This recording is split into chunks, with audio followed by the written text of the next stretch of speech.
Bienvenidos una semana más al informativo semanal de Magnífica Televisión, donde les ofrecemos toda la información de la Iglesia. Hoy es domingo 8 de junio de 2014.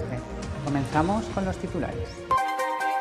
Esta tarde se desarrollará en el Vaticano el acto de invocación por la paz en el que su anfitrión, el Papa Francisco, ha invitado al patriarca ortodoxo Bartolomeo y a los líderes judío y palestino. El rey de España ha abdicado. Los obispos españoles han publicado un comunicado en el que le agradecen a don Juan Carlos los servicios prestados al país y a la convivencia. El domingo pasado, su santidad se reunió con los carismáticos en el Estadio Olímpico de Roma. Les pidió que rezaran, evangelizaran y ayudaran a los pobres.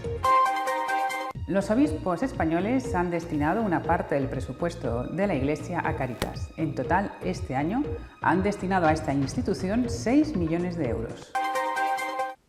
El arzobispo de Montevideo, Monseñor Sturla, ha criticado el abuso a que las sectas someten a sus seguidores para sacarles todo el dinero posible. Los jardines del Vaticano serán esta tarde el escenario de una iniciativa del Papa Francisco para impulsar el proceso de paz en Tierra Santa. El mismo, el patriarca ortodoxo y el líder judío y musulmán serán los protagonistas. No se trata, como se había dicho al principio, de una oración por la paz, sino de una invocación por la paz. Además, no tendrá lugar en ninguna de las iglesias o capillas que hay en el Vaticano, sino en los jardines. Participarán los 4 líderes, empezando por el judío y terminando por el musulmán. Simón Peres, el representante judío, y Mahmoud Abbas, el palestino, llegarán al Vaticano a las 18:15 el primero y a las 18:30 el segundo. El Papa los recibirá a la entrada de la Casa de Santa Marta y departirá brevemente con ellos. Una vez en Santa Marta, se unirá al grupo el patriarca ortodoxo Bartolomé. Y desde allí, los 4 irán en automóvil hasta los jardines vaticanos, donde tendrá lugar la celebración, que comenzará con una apertura musical. Se seguirá el orden cronológico de las 3 religiones: judaísmo, cristianismo e islam. Hacia las 19 horas comenzará, por lo tanto, la comunidad judía en lengua hebrea con una oración, un breve intervalo musical, una oración de petición de perdón, seguida por otra pieza musical, una plegaria de invocación por la paz y al final una meditación musical. La comunidad cristiana seguirá el mismo esquema, pero la primera oración será en inglés, la segunda en italiano y la tercera en árabe. Al final, la comunidad musulmana que procederá con las anteriores utilizando la lengua árabe. A continuación, un lector en inglés introducirá el último paso de la celebración, que comenzará con la intervención del Papa Francisco invocando la paz. Después, el Santo Padre invitará a cada uno de los 2 presidentes a formular la propia invocación. Así lo hará Simón Peres, seguido de Mahmoud Abbas. Con un gesto de paz en el que participa también el patriarca Bartolomé, todos se darán la mano y después plantarán un olivo. Terminada la celebración, los 4 permanecerán uno al lado del otro mientras las delegaciones que les acompañan pasan a saludarlos. A continuación, el Santo Padre, los 2 presidentes y el patriarca irán a Casina, de Pío IV, para hablar en privado. La abdicación del rey de España ha sido una sorpresa. Los obispos españoles han querido expresar públicamente su agradecimiento a don Juan Carlos por los servicios prestados a la patria. En una nota publicada por la Oficina de Prensa de la Conferencia Episcopal Española, la ejecutiva del episcopado ha manifestado su reconocimiento y agradecimiento a Juan Carlos I, rey de España, por su entrega generosa y contribución a la historia reciente de la nación española. Los obispos españoles están seguros de que don Felipe de Borbón y Grecia dará continuidad a la obra de su padre. El Comité Ejecutivo de la Conferencia Episcopal Española, dice la nota, en nombre de todos los obispos españoles, reconoce y agradece la trayectoria de Su Majestad el Rey don Juan Carlos I, su entrega generosa y su contribución a la historia reciente de España, en particular a la instauración y a la consolidación de la vida democrática, con especial relevancia durante el periodo de la transición política. Su servicio a España ha sido de un extraordinario valor. Estamos seguros de que ahora tendrá continuidad en la persona del príncipe de Asturias, don Felipe de Borbón y Grecia, quien ha acreditado ya su cualificación y competencia, como hemos podido constatar en sus diferentes presencias en la vida pública. Rogamos a Dios que siga sosteniendo a sus majestades los reyes, don Juan Carlos y doña Sofía, en esta nueva etapa de sus vidas y que asista a la Corona de España en el servicio constitucional que tiene encomendado. Por su parte, el arzobispo de Toledo, Braulio Rodríguez, ha asegurado que cuestionarse el modelo de Estado tras la abdicación del rey don Juan Carlos es descoser lo que hemos cosido con tanto tiempo. Ahora, si lo tenemos que poner todo otra vez patas arriba, me parece que eso es descoser lo que hemos cosido con tanto tiempo. Otra cosa es que exijamos a nuestros políticos que lo hagan mejor, incluso al jefe de Estado, ha asegurado. Entusiasmo en el gran encuentro del Papa con los carismáticos. Su santidad reconoció que al principio no le gustaban, pero que ahora confía mucho en ellos. En una tarde primaveral, el Papa Francisco se reunió en el Estadio Olímpico de Roma con 50.000 personas llegadas desde 52 países de la Renovación Carismática Católica. Salvatore Martínez, presidente de la RCC en Italia, agradeció al Papa su presencia y comenzó un momento de profunda oración. A continuación dieron su testimonio varias personas. Tras cada intervención, el Santo Padre dirigía unas palabras breves. Entre otras cosas dijo: las familias son la iglesia doméstica, en donde Jesús crece en el amor de los cónyuges, en el amor de los hijos. Por eso el enemigo ataca tanto a la familia. Y añadió el Papa: le decía a Salvatore que falta alguien, quizá lo más importante, los abuelos. Ellos son la seguridad de nuestra fe. Después les dijo: ustedes, Renovación Carismática, han recibido un gran don del Señor. Han nacido del Espíritu Santo como una corriente de gracia en la Iglesia y para la Iglesia. Advirtió sobre el peligro de la excesiva organización, de no dejar a Dios ser Dios, de volverse controladores de su gracia. El Papa les dijo que esperaba de ellos, primero, la conversión que cambia la vida y hace de un cristiano testigo de Dios. Espero que compartan en la Iglesia la difusión del Espíritu Santo. También que den testimonio delante de otras iglesias que creen en Jesús como Salvador, manteniéndose unidos en el amor de Jesús y en esta unidad que debemos tener todos nosotros. Los obispos españoles siguen dedicando una gran parte del presupuesto de la Iglesia a Cáritas. Este año van a dedicar a esta institución católica 6 millones de euros. La Conferencia Episcopal Española entregó este lunes a Cáritas una ayuda de 6 millones de euros que serán destinados a proyectos de ayuda a las personas que sufren las consecuencias de la crisis económica. El anuncio se hizo durante la presentación del mensaje para la festividad del Corpus Christi, Día de la Caridad, que tendrá lugar el próximo 22 de julio. Esta aportación de carácter extraordinario se da desde el año 2008 debido a la crisis económica. En estos años, la Conferencia Episcopal Española ha aportado a Cáritas mediante este donativo extraordinario cerca de 26 millones de euros. El portavoz de la conferencia, José María Gil Tamayo, expresó el reconocimiento a toda la gente que trabaja en Cáritas, por esta labor tan necesaria y por ser la presencia de la Iglesia en el mundo de la marginación, de la exclusión, para que contribuyamos a superar esta brecha que el Papa denuncia, que es la cultura del descarte, que deja de lado a los más pobres y necesitados. Por su parte, Rafael del Río, presidente de Cáritas España, afirmó que estos fondos se destinarán íntegramente a apoyar los numerosos proyectos contra la crisis que llevan a cabo cada una de las 70 diócesis de España, especialmente a la ayuda de emergencia, de vivienda y de búsqueda de empleo. Monseñor Sturla, arzobispo de Montevideo, ha lamentado y criticado que las sectas abusen de la buena fe de sus feligreses para sacarles todo el dinero posible.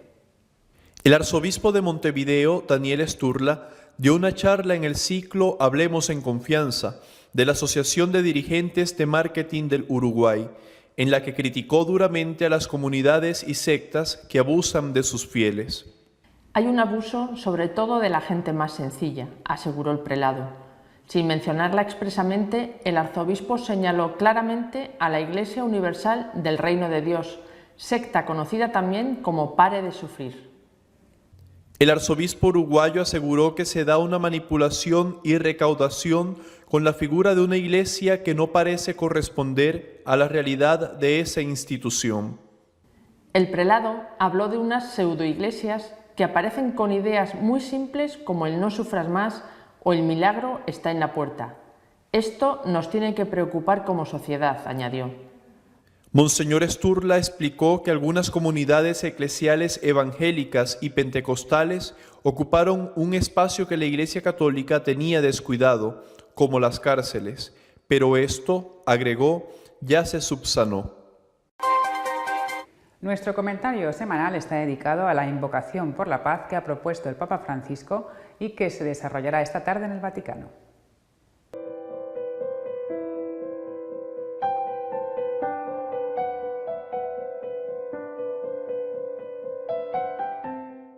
Decir que el Papa Francisco es un hombre de fe es una obviedad. No podía ser de otra manera. Pero creo que hay que insistir en que es alguien profundamente religioso. Tuve la gran dicha de poder concelebrar una misa con él en la capilla de Santa Marta casi al principio de su pontificado y quedé realmente impresionado. La unción, la profundidad con que celebraba la misa, realmente el recogimiento con que, por ejemplo, en el momento en que el sacerdote habla personalmente con Jesús para pedirle la paz y la unidad y que no tenga en cuenta nuestros pecados, era tan grande que quedé extraordinariamente, grandemente impresionado. Lo ha puesto de manifiesto no solamente en momentos que unos pocos privilegiados hemos podido constatar, sino que lo ha puesto de manifiesto reiteradamente en su pontificado. Por ejemplo, cuando convocó el año pasado, en octubre del año pasado, a rezar por la paz para evitar que tuviera lugar la inminente guerra en Siria, cosa que efectivamente ocurrió, es decir, se paró esa guerra, no se llevó a cabo, se paró la intervención multinacional, porque por desgracia la guerra civil ha continuado. Ahora el Papa da un paso más. Mañana, domingo, va a tener lugar por la tarde un acto singular dedicado a la paz en Tierra Santa. Es el resultado de su reciente viaje a la patria de Jesús. Y me parece un gesto, repito, extraordinario y que es el fruto de la fe que tiene el Papa en la intervención de Dios en la historia humana. Pero este acto que va a tener lugar mañana en el Vaticano, mañana por la tarde, tiene unas características que le hacen especial. Considero un gran acierto, en primer lugar, que el sitio elegido para rezar, para invocar, porque así es como se llama, invocación por la paz, considero que es un gran acierto que ese sitio haya sido el jardín, los jardines del Vaticano.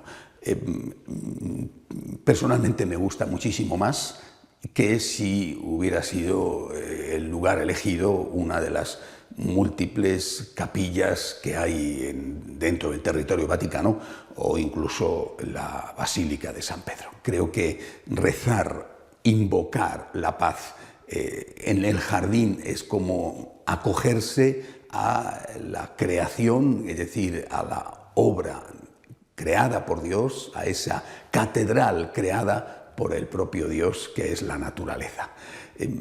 Estando como estarán miembros de 3 religiones distintas, me parece un gran acierto que el lugar elegido haya sido el jardín. En segundo lugar, creo que también es un acierto como han denominado el acto, invocación por la paz. No oración por la paz. Va a tener lugar, naturalmente, una oración, pero la oración la va a hacer cada una de las 3 religiones por su cuenta. Va a comenzar el representante, el presidente del Estado de Israel, como judío, por ser la religión más antigua. A continuación lo hará el Santo Padre, siempre en orden de antigüedad, y después lo hará el presidente del Estado palestino, porque los musulmanes históricamente aparecieron después. Cada uno de ellos va a rezar delante de los demás, pero va a rezar cada uno por separado, es decir, estarán ahí todos juntos, por supuesto, por parte de las otras 2 religiones, cuando sea uno el que reza, habrá silencio y respeto, pero no va a haber una oración conjunta, como si se rezara a un mismo Dios, cosa que entre los judíos y los cristianos quizás se podría dar en algún aspecto, por ejemplo, rezando un salmo, dado que el Antiguo Testamento es común entre el Dios judío y el Dios cristiano, es decir, entre el Yahvé de los judíos y el Dios Padre que nosotros rezamos. Ellos no comparten nuestra fe en la divinidad de Cristo con todo lo que eso significa. Pero desde luego entre los musulmanes, judíos y cristianos era realmente muy difícil, si no imposible, poder hacer una oración en común. Por eso cada religión va a rezar por su cuenta. Y luego, al final, va a haber una invocación por la paz conjunta. Una invocación, no una oración. Es decir, apelar para que la paz pueda venir. De esa forma se evita la confusión que podría haberse producido haciendo una oración conjunta los representantes de las tres religiones. Habrá un último gesto simbólico, que es el de plantar un olivo, el árbol de la paz. Aparte de esto, evidentemente este acto está medido, calculado en todas sus dimensiones políticas y naturalmente y sobre todo religiosas. Aparte de todo esto, yo creo que nosotros, los católicos, sí que tenemos el deber de acompañar al Santo Padre en esta oración por la paz en la patria de Jesús. La patria de Jesús es la patria de todos nosotros. Cada uno de nosotros tiene su propia nacionalidad, pero la patria de Jesús es la patria común. Allí nació nuestro Señor, allí nació la Santísima Virgen, de allí eran los apóstoles y es nuestra casa, aunque cada uno tenga su propia nacionalidad. Recemos por la paz en la patria de Jesús y en la zona que sigue muy convulsa de una manera singular, en Siria o en la también vecina Irak. Acompañemos al Papa rezando. Es un hombre de fe, es un hombre profundamente religioso. Nosotros, como él, creemos en el poder de la oración. Acompañémosle rezando por la Iglesia, rezando por la paz y también, como reitero y repito continuamente, como él pide, rezando por él. Hasta la semana que viene, si Dios quiere. Les recuerdo que si desean estar al día de todas las noticias de la Iglesia, les invitamos a que visiten nuestra página web de apologética católicosonline.org. Me despido de ustedes hasta la semana que viene, si Dios quiere. Adiós.